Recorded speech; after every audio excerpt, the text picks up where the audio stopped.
Welcome to War Room, the official podcast of the U.S. Army War College online journal, graciously supported by the Army War College Foundation. Please join the conversation at warroom.armywarcollege.edu. We hope you enjoy the program. Make sure not to miss a single podcast and subscribe to A Better Peace, the War Room podcast, at iTunes, Google Play, or your favorite subscription service. The views expressed in this presentation are those of the speakers and do not necessarily reflect those of the U.S. Army War College, U.S. Army, or Department of Defense. Welcome to A Better Peace, the War Room podcast. I'm Genevieve Lester, the DeSerio Chair of Strategic Intelligence here at the U.S. Army War College. It's a pleasure to have you with us. Today I'm joined in the virtual studio by Dr. Amy Zegart. Dr. Zegart is a senior fellow at the Hoover Institution, a professor of political science, past co-director of Stanford Center for International Security and Cooperation, a contributing writer at The Atlantic, and has been featured in the New York Times, The Wall Street Journal, and Foreign Affairs. She has previously served as a national security analyst for CNN, MSNBC, Fox News Channel, and National Public Radio. In addition to her new book, Spies, Lies, and Algorithms, The History and Future of American Intelligence, she has contributed other seminal works to the intelligence literature, including Flawed by Design, The Evolution of the CIA, JCS, and NSC, and Spying Blind, The CIA, the FBI, and the Origins of 9/11. Amy is a pioneer of academic writing on intelligence. Welcome, Amy. It's a pleasure to have you here with us today. Well, Jen, it's such a delight to be with you. So let's start our conversation out on your new book, Spies, Lies, and Algorithms. By the way, you get extra credit for having great titles. What will the public find surprising about this book? Well, let me just first say, I didn't come up with the title. I want to thank the fine folks at Foreign Affairs who did. I think, what will the public find surprising, I think, is that the myths that they've grown up with from watching spy-themed entertainment don't capture a lot of realities about intelligence. So, for example, in particular, as you know well, Jen, because you're an expert in this field, most intelligence is derived from things that are that aren't secret, right? So 80% of a typical intelligence report comes from open source intelligence or publicly available information. So intelligence isn't just secrets, and intelligence isn't just rogue agents running wild, which is what we see in the movies and on television. So I think the public will be surprised to know that. And one of the things I'm really proud of in this book is I interview a number of intelligence officials about what it's like to be them. When did they tell their kids what they did and how did they react and what their ethical challenges were? So I think they'll be surprised to understand and learn about the real world of intelligence officers. So conversely, what will the intelligence community find surprising? That's a great question. I don't know. You'd have to ask them. What I suspect they will find surprising is just the extent to which open source intelligence capabilities are transforming the business in which they operate. So whether it's nuclear threats or counterterrorism, open source intelligence has become much more powerful than it used to be. Anybody with an internet connection and a cell phone now can collect and analyze intelligence. And that's really, I think, transforming every aspect of the intelligence enterprise. And given our environment here with the U.S. Army War College, how's the military going to respond to this, do you think? Is there anything particular in this book for them? I would like to think there is. I'll let them be the judge of that. I think one of the things that I found in doing the research for this book is there's a good news, bad news story post 9/11. The integration of intelligence and military operations has really dramatically improved our counterterrorism capabilities. We saw this just this past week with the takedown of the leader of ISIS.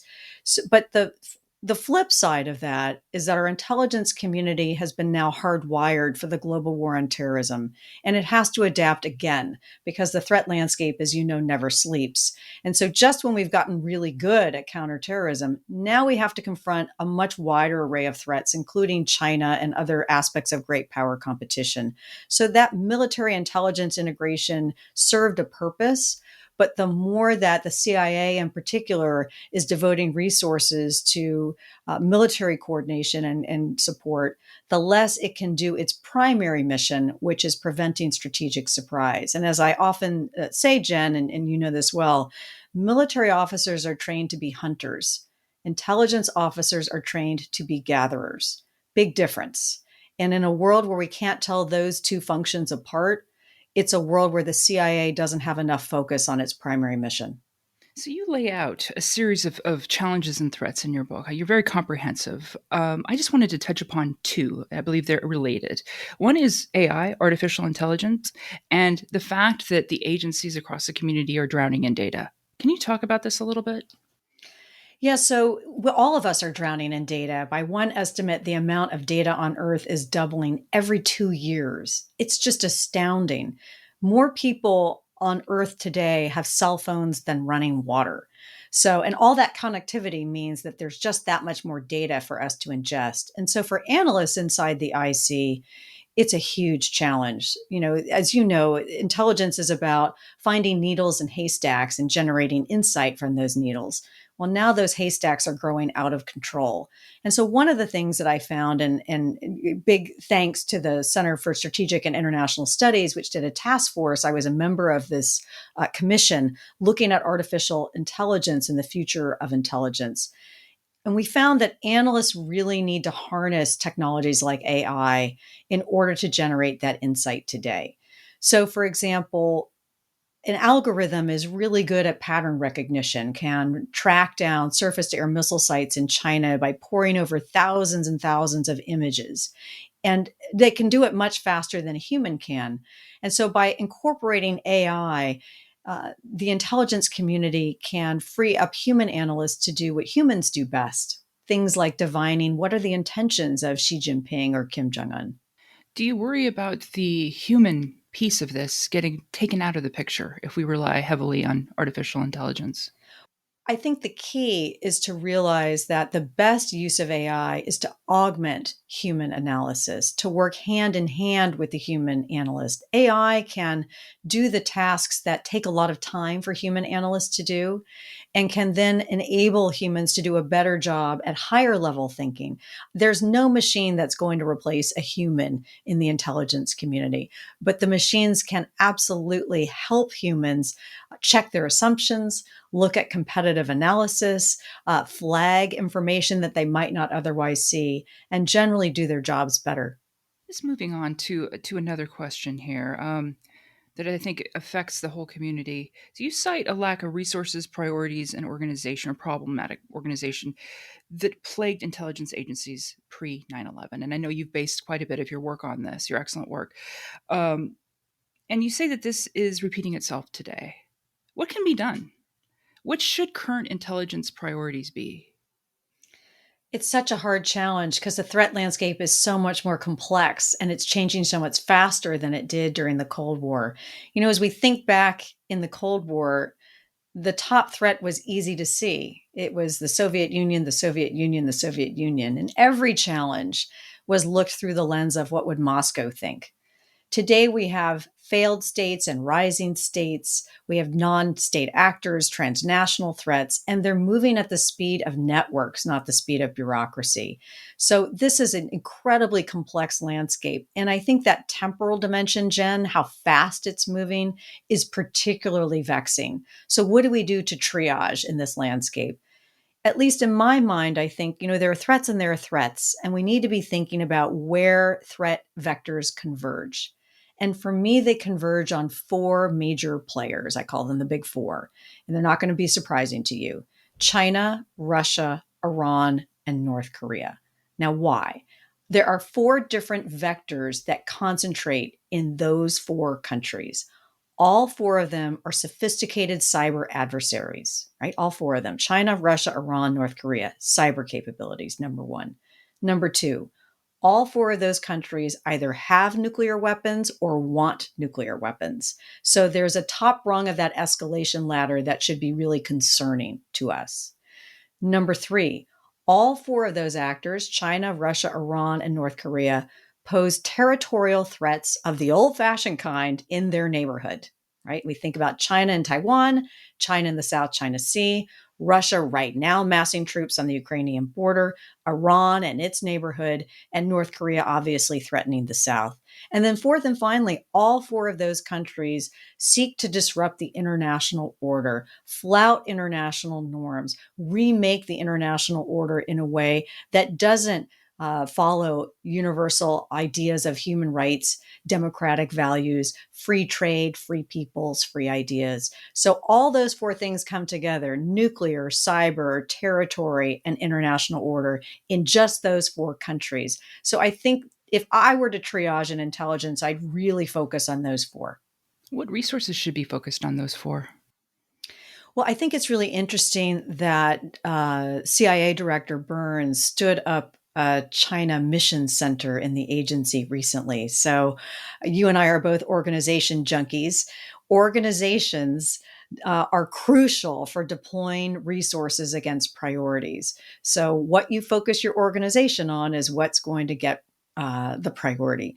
So I think the first step is, are we organizationally aligned for the threat landscape? And we see improvements in that dimension. Not only did the CIA stand up this China Mission Center, but is focused much more centrally on technology. But we need more of that focus across the IC. And we need that focus to be replicated with Congress as well, because the oversight committees are still very disjointed when it comes to national security.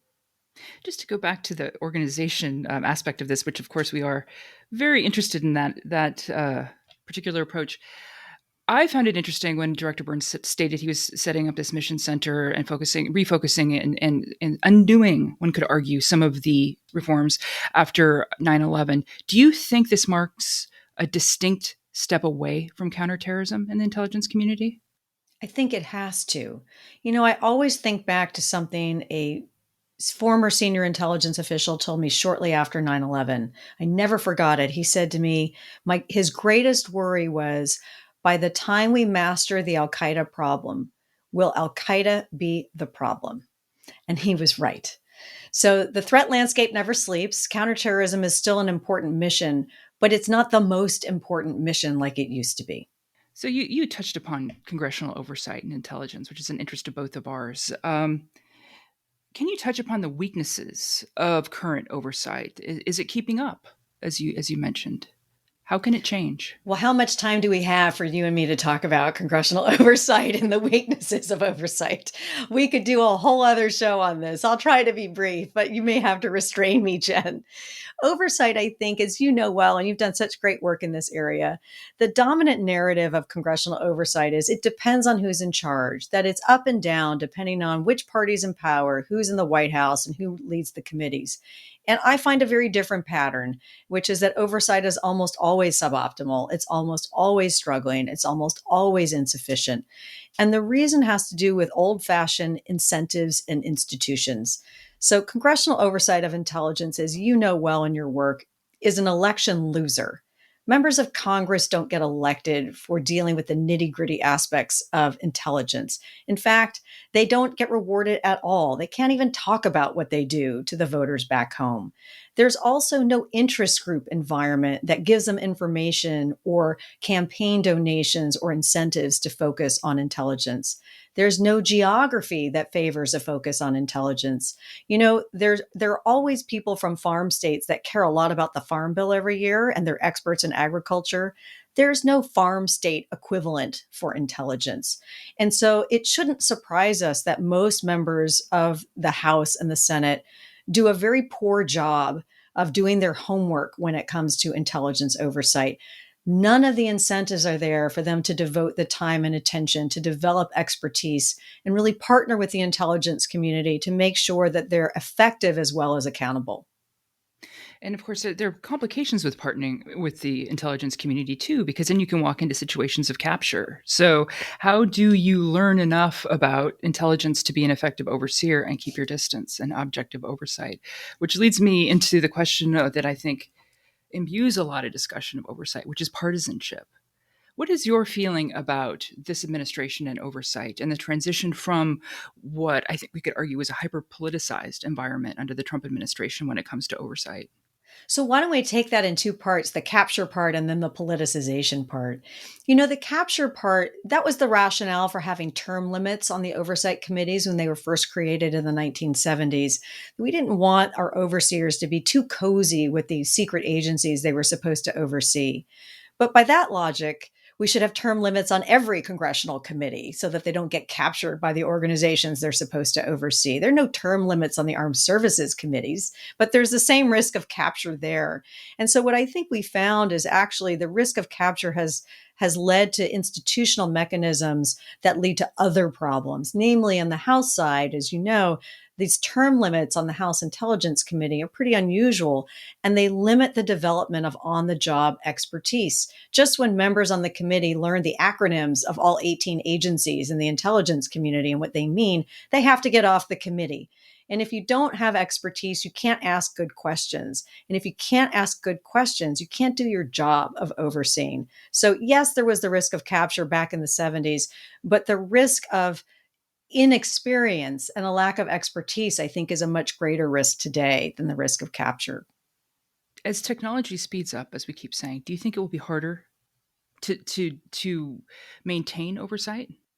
I think it is getting harder. I actually counted the number of engineers in Congress today, and it's something, if I recall correctly, I think there are 32 engineers in Congress and more than 200 lawyers. Not that there's anything wrong with being a lawyer, but with so many technologies today, you have to have people that understand the essence of what the technology can do, what it can't do, in order to make really good policy.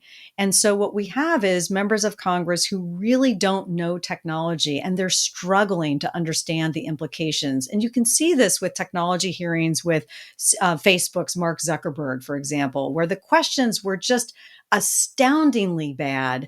And former Secretary of Defense Ash Carter said, "I only wish members of Congress asked me questions like that on issues of national security." It was really a shocking level of misunderstanding and lack of understanding of the basics of how technology works. But I want to come back because I know you asked me about politicization earlier, and that's such an important issue. I don't want to leave that hanging. There really was a period in the Trump administration of unprecedented politicization of intelligence. The president, and I try to be a nonpartisan, equal opportunity critic, but I became really concerned about how the president denigrated intelligence, assumed it was political, talked about it as being a partisan function, treated it like the marketing department. And that really undermines the credibility of our intelligence agencies. They have to be apolitical. They have to serve every president, regardless of party. And the more that credibility is undermined by the chief customer of intelligence, the more damaging it is for successive administrations. So along these lines, linking oversight, accountability, openness to the public once again, why do you think it's important for the American public to have an educated understanding of intelligence and how it works? I think there are really two reasons, Jen. One is basic civics, right? Secret agencies operating in a democracy have to have accountability. And the public needs to understand the basics of what they do. Again, to hold members of Congress accountable too. If voters care about intelligence, members of Congress care about intelligence. So that's reason number one why I think it's really important for people to understand how this world works and why I wrote the book and why I'm now going to teach a class about it at Stanford. But the second reason is more members of the public who don't have security clearances and don't work in SCIFs need intelligence for their own lives and for the national security of the country. So we see voters need intelligence about foreign election interference.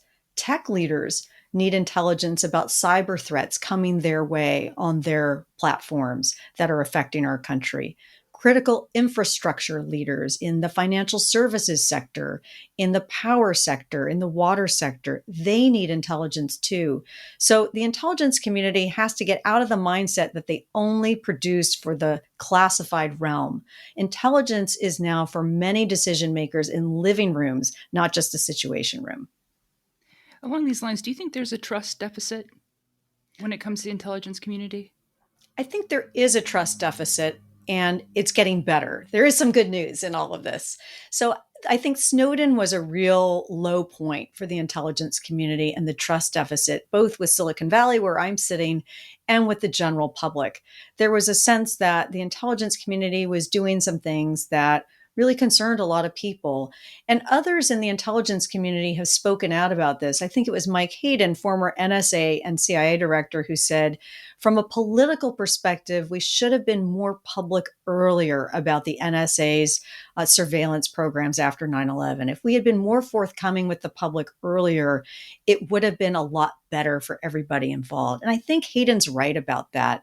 So the trust deficit in the wake of the Snowden revelations was real. And I'll just share a quick anecdote.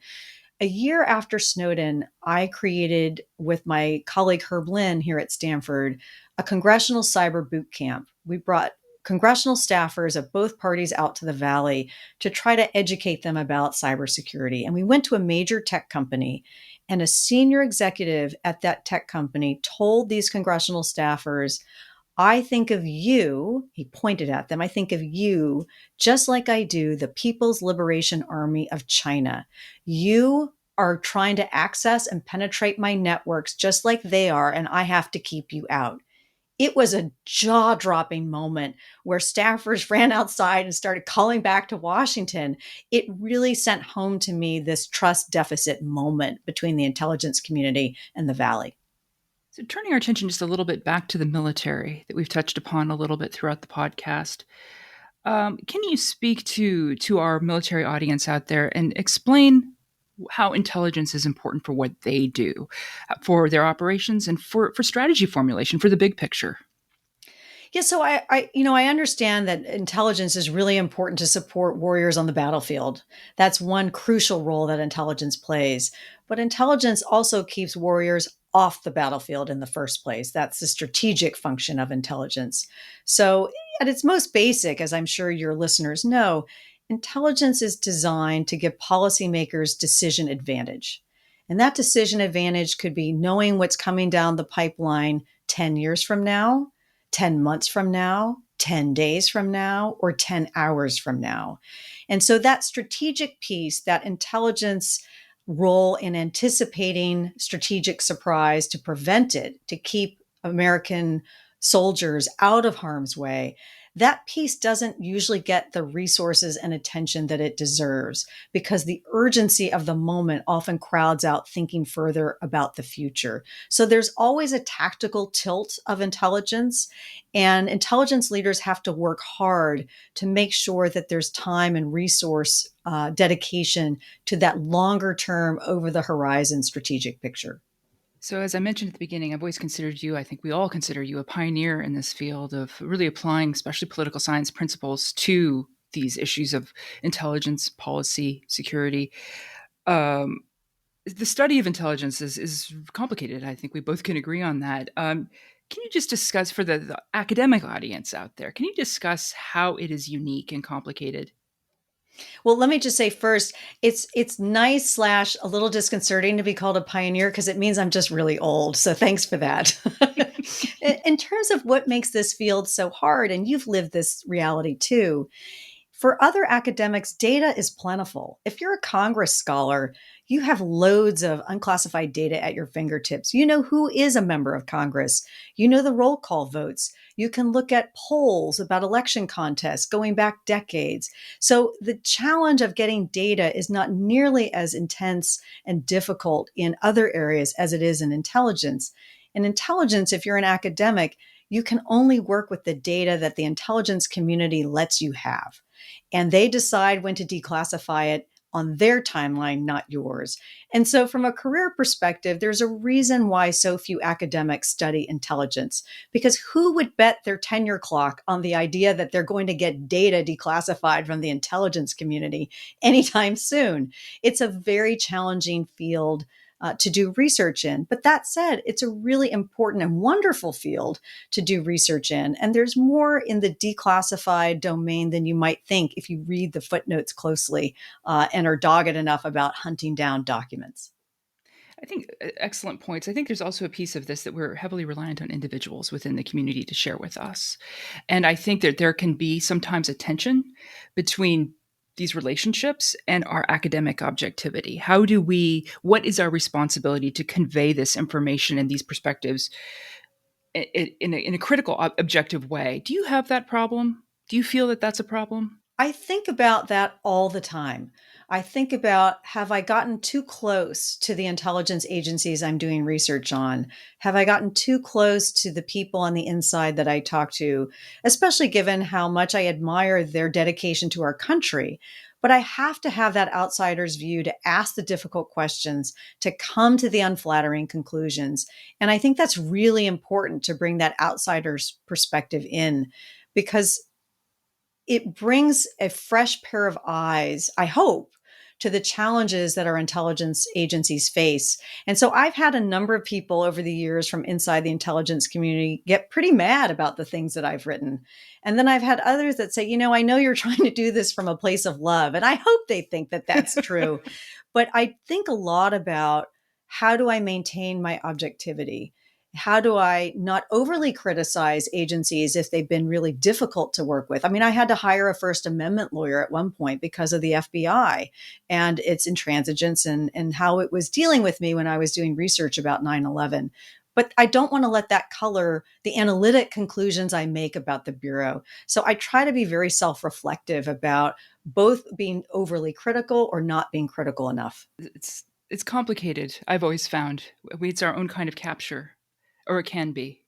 And I really respect your approach to this. It's really helped a lot of us as we proceed and follow in your footsteps. I'd be curious to know, Jen, how you think about that very same issue. You've had to confront this throughout your career too. How do you think about capture and independence? Very, very similarly to you. I feel a responsibility, if I'm going to write academic analytical work, to be as objective as possible and to be as balanced as possible. On the other hand, I also have a clearance, and there's that issue.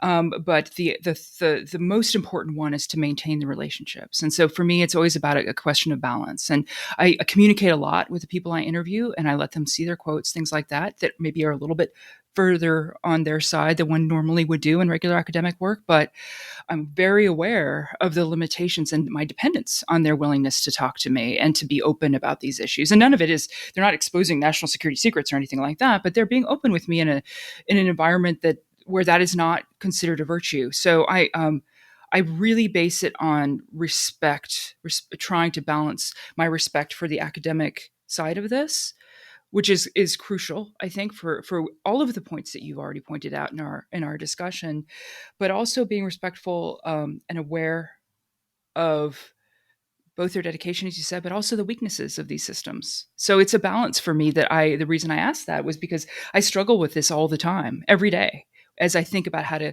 convey this information to the public or academic audiences or military audiences or to the community itself.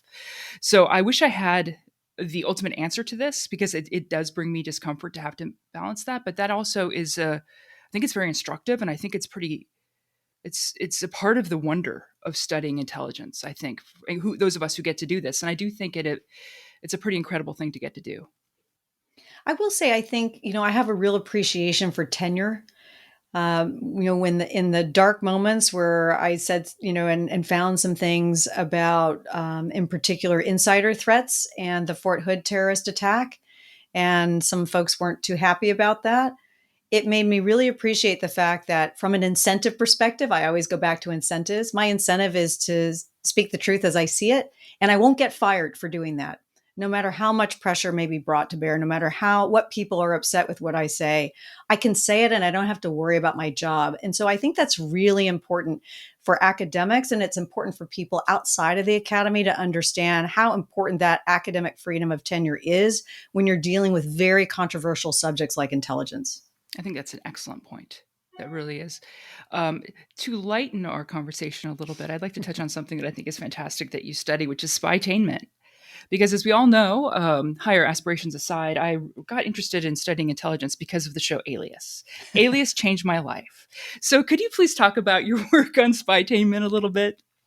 So I don't want people to think that I'm a Debbie Downer and never like spy-themed entertainment. I actually like James Bond and Jason Bourne and Carrie Mathison as much as the next person. But what I did find, Jen, is that spy-themed entertainment has become adult education, and it has real negative consequences as well. And so this whole book started with a poll that I did of my UCLA students years ago when I was teaching at UCLA, where I asked where they got their information from. and how often they watched spy-themed entertainment. And what I found in that survey was, number one, they didn't know anything about intelligence. That shouldn't be too surprising. But number two, they got a lot of their information wrong, and they got it from spy-themed entertainment. And my students who said they watch spy-themed entertainment a lot were statistically more likely to support things like waterboarding or rendition or specific aggressive counterterrorism interrogation techniques, statistically significantly more likely to approve. Now, that raises, of course, the question, correlation or causation. Do people who approve of those techniques like watching Jack Bauer more than the average student? Maybe. So I did national polls after that to see whether what I saw in my classroom was a national phenomenon. And in fact, it was. So I found public opinion absolutely correlated with spy-themed entertainment, whether you believe the NSA or not, whether you supported certain interrogation techniques or not.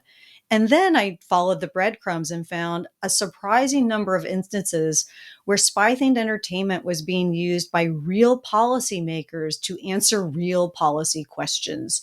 So in 2009, for example, the Senate Select Committee on Intelligence asked Leon Panetta in his confirmation hearing to be CIA director about a ticking time bomb scenario and what he would do about it. And the press dubbed it the Jack Bauer exception. Now, in reality, ticking time bomb scenarios are not realistic. Experts have said for years they're not realistic.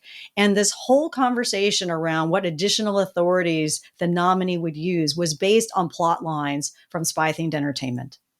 It's incredible. I think that one can't underestimate the impact that 24 has had on our national psyche.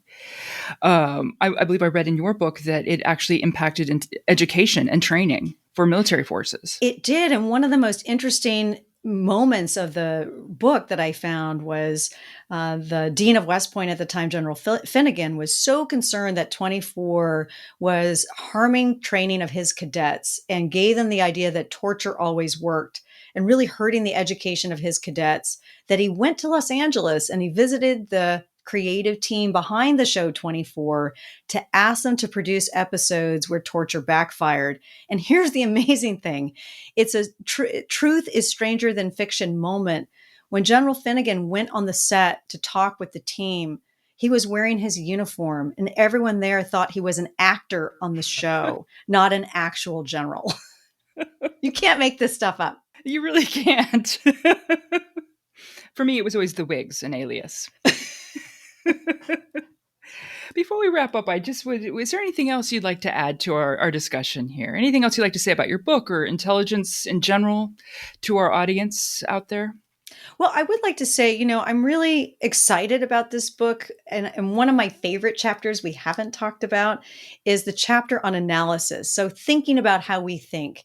And why is analysis so much more difficult in intelligence than, say, predicting who's going to win the Super Bowl? So I do look at sports and the difference between the predictability of some things like intelligence and other things like sports contests. And I will say this, I think, we need to think much more systematically about the human limitations we all have when we're trying to understand complex phenomenon. That intelligence can't be a crystal ball. Intelligence is a human endeavor. And when we think about things like cognitive bias, how we have confirmation bias, how we have mirror imaging, we think the other guy is going to behave how we would behave.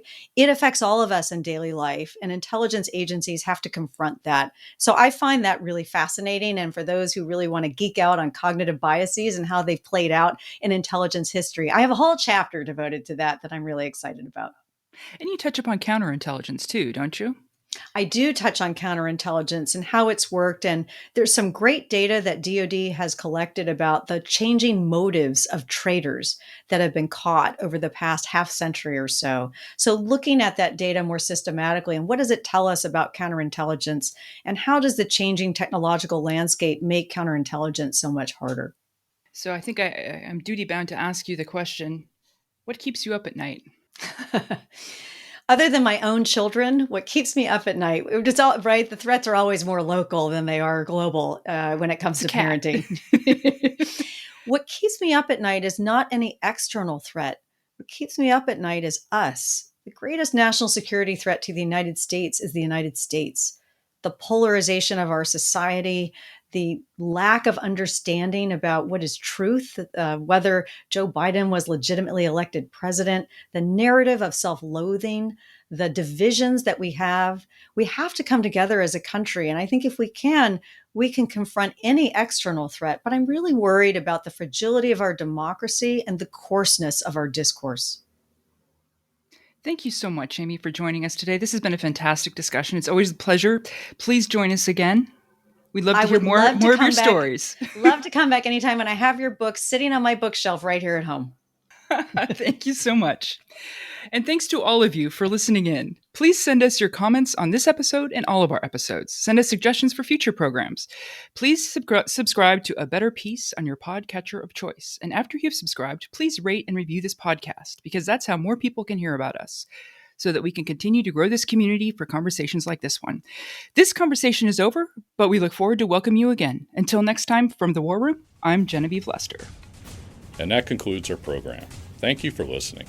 The views expressed in this podcast reflect those of the speakers and do not necessarily reflect the views, policies, or positions of the U.S. Army or the Department of Defense. Let us know what you think. Provide us your feedback, comments, or suggestions through our webpage at warroom.armywarcollege.edu, and have a great day.